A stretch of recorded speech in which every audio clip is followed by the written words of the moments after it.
Vous savez qu'on a eu les 3T, les neveux de Michael Jackson, à qui on a fait une interview exclusive. On voudrait vous montrer le premier extrait de cette interview, puisque aussi ont vu le documentaire, et ils sont comme Jackie, ils sont très choqués de ce qu'ils ont vu. Regardez. Pour moi, c'était au festival de Sundance.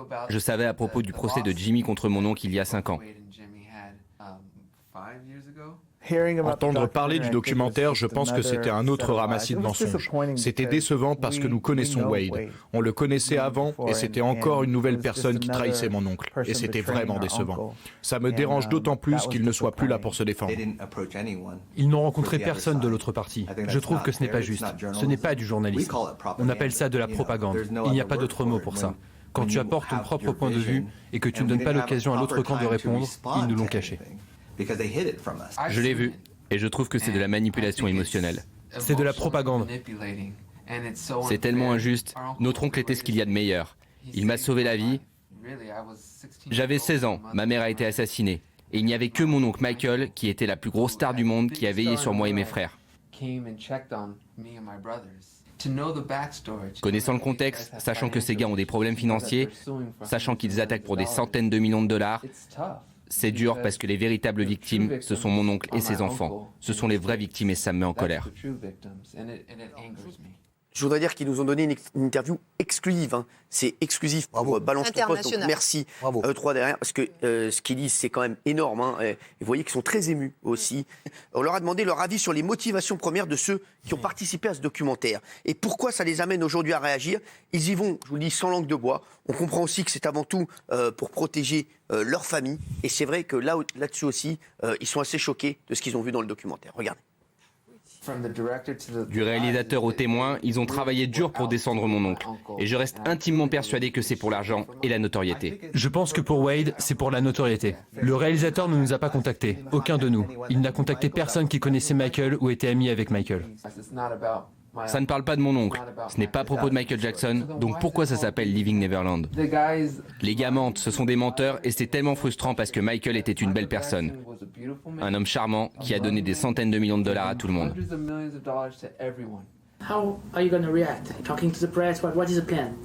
Je pense que ça a déjà été prouvé qu'il y avait tellement de mensonges dans ce documentaire.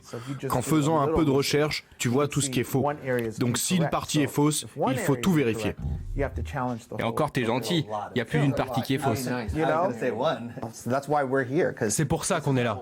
On ne fait pas ça pour le plaisir. Sinon, on resterait chez nous et on ignorerait tout ça. C'est comme ça que font les Jackson d'habitude. Ils ignorent.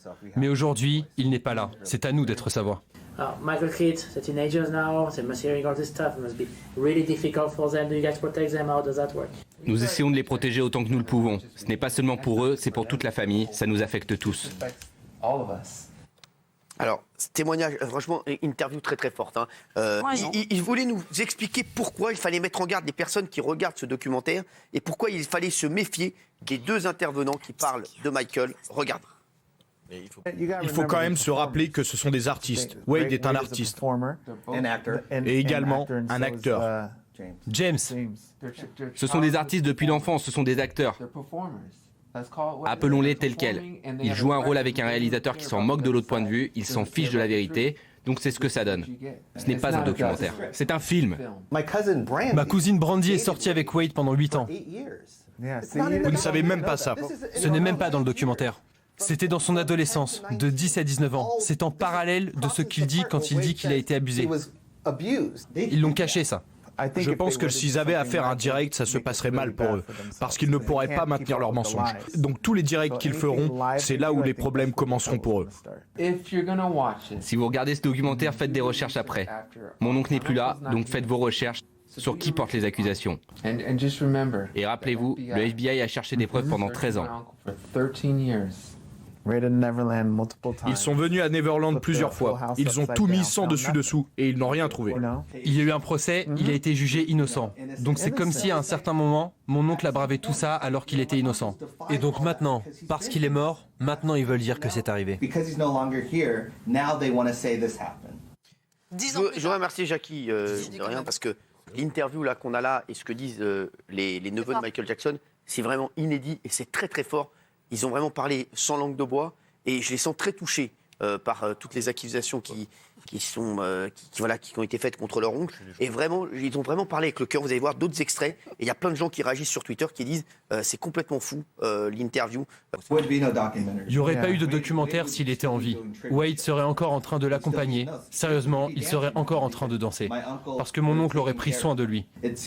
Il me semble qu'ils sont en colère de ne plus avoir ça pour eux, donc ils ont inventé ces abus.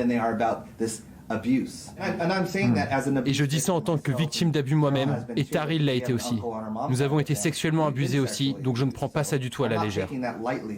C'est ça qui est grave. Alors, parle pas, Cyril. Juste avant la coupure, il y a eu un grand moment qu'on n'a pas relevé. Dites-moi. C'est que 2 des neveux de Michael Jackson ont dit qu'ils avaient été abusés sexuellement. Oui, c'est vrai. Et le camp pro-Jackson les croit sur parole. Là, il n'y a aucun doute. Il dit j'ai été abusé sexuellement, donc c'est vrai.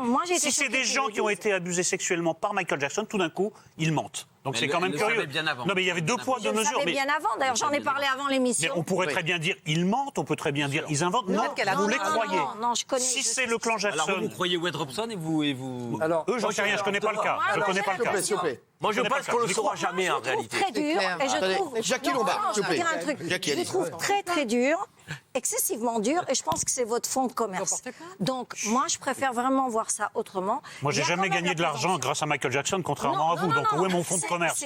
Où est mon fonds de commerce? Par contre, Michael Jackson a gagné de l'argent grâce à vous. Énormément. Je vous adore. Des imitations de En tant que journaliste, je vous adore. Je suis une très grande fan. Merci beaucoup. Je vous le dis. Et vous êtes très dur. Et c'est pour ça que je ne vais pas faire une déclaration. En même temps, je lui dirai tout à l'heure. Oui, c'est pas rond. C'est pas rond. Voilà. Comme Michael Jackson, l'artiste et l'homme. Voilà, exactement.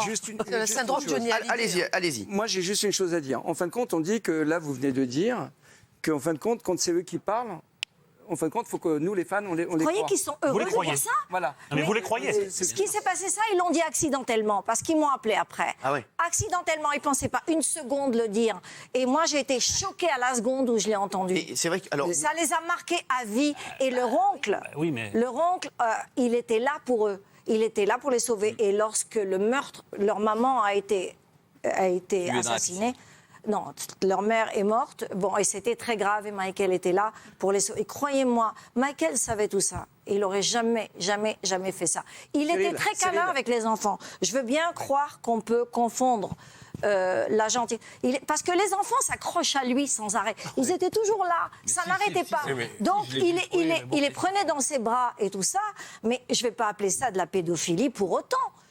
Dans ce documentaire, voilà, beaucoup de gens disent qu'il est à charge. On a demandé aux neveux de Michael Jackson, aux 3T, si leur avocat avait fait en sorte de bloquer la diffusion, si c'était possible. Et écoutez leurs réponses, ils sont terriblement peinés.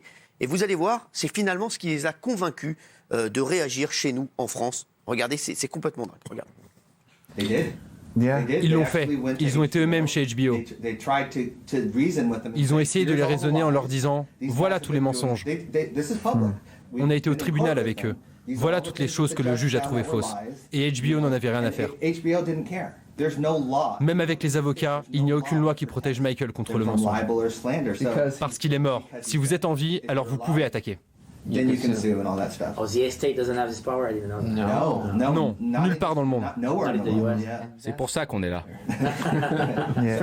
La France, et je ne dis pas ça parce que c'est une télé française, je sais que vous devez être impartiaux. C'est là la différence avec les autres médias. La France cherche dans les deux camps, alors qu'aux États-Unis, Angleterre, il n'y a pas de loi à propos de la diffamation des morts. Ils peuvent dire dans ce documentaire tout ce qu'ils veulent. Nous ne pouvons pas les attaquer parce qu'il n'y a pas de loi qui les protège.